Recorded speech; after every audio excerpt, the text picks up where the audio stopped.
Welcome. My name is Abby Marsh, and I'm the Executive Director of the Life Crisis Center. We'd like to introduce you to our Why campaign. This campaign is a campaign to focus on domestic violence and shifting the focus from the victim to the abuser. Frequently, we see in language a tendency to focus on the victim and ask, why does she stay? Instead of focusing on the abuser and asking, why does he abuse? This series of videos by our Life Crisis Center staff will attempt to address some of the many reasons why a victim may stay. Domestic violence is a pattern of coercive, controlling behavior that can include physical assault, psychological or emotional abuse, sexual abuse, or financial abuse. There are many reasons why a victim may not leave. This is why we challenge you to shift the focus, have a better understanding of why a victim may stay, and stop asking that question and ask, why does the abuser abuse?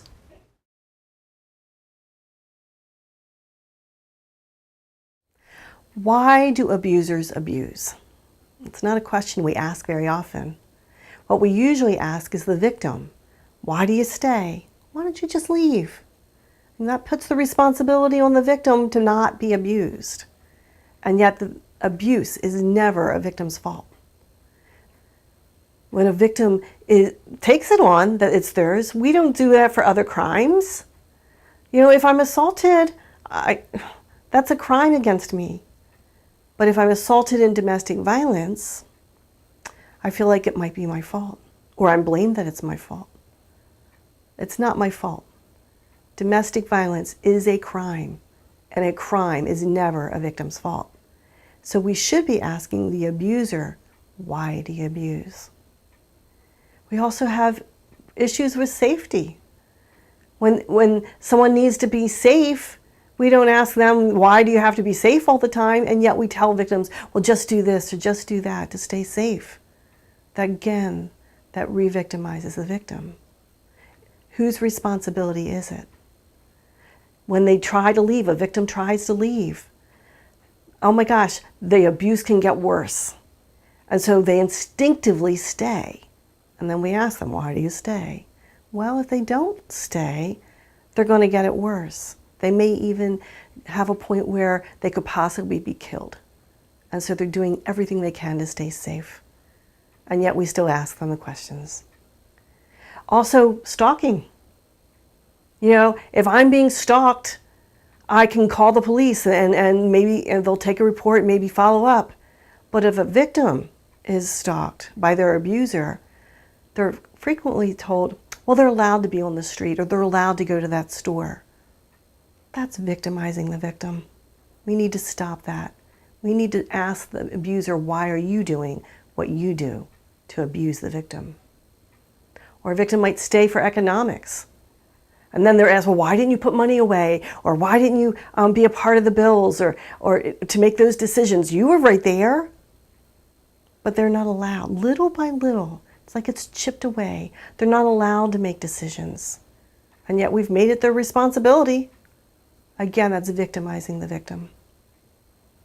They might stay also because of custody. They're afraid. They're afraid they're going to lose their children. You know, if I'm assaulted again, my kids aren't going to be taken from me. But if I'm assaulted in domestic violence, the threat is there. Either that somebody in authority might come and take them, or the abuser says, you're a bad mom, you can't have the kids. Again, they're afraid, so they stay. Also, there can be cultural, religious things that are told to them. The belief systems that I need to stay. I made these marriage, especially if there's a marriage, I made the marriage covenant in my vows. Who broke it if they need to leave the relationship? Who actually broke the covenant? Abuse is not part of the covenant. The victim is being re-victimized again. We need to stop that and give the questions to the abusers. Why do you abuse? They may also have fear of failure of a relationship. Oh my gosh, I can't keep this relationship together. I must be a bad person. And who broke it? Who made the relationship bad? The victim's probably trying everything in their power to keep it together. And yet we're saying, well, you're the one that's not good enough. Why didn't you do something? Or what did you do to cause it? That's victimizing the victim. Again, we need to stop that. We need to start asking, why does the abuser abuse? Thank you for taking the time to educate yourself about domestic violence through Life Crisis Center's series of videos in the Why campaign. We hope that you will take this information back into the community and you will help shift the focus back to where it belongs, on the abuser. If you're a victim of domestic violence, or even if you have questions about whether you're a victim of domestic violence, you can contact Life Crisis Center at 410-749-HELP.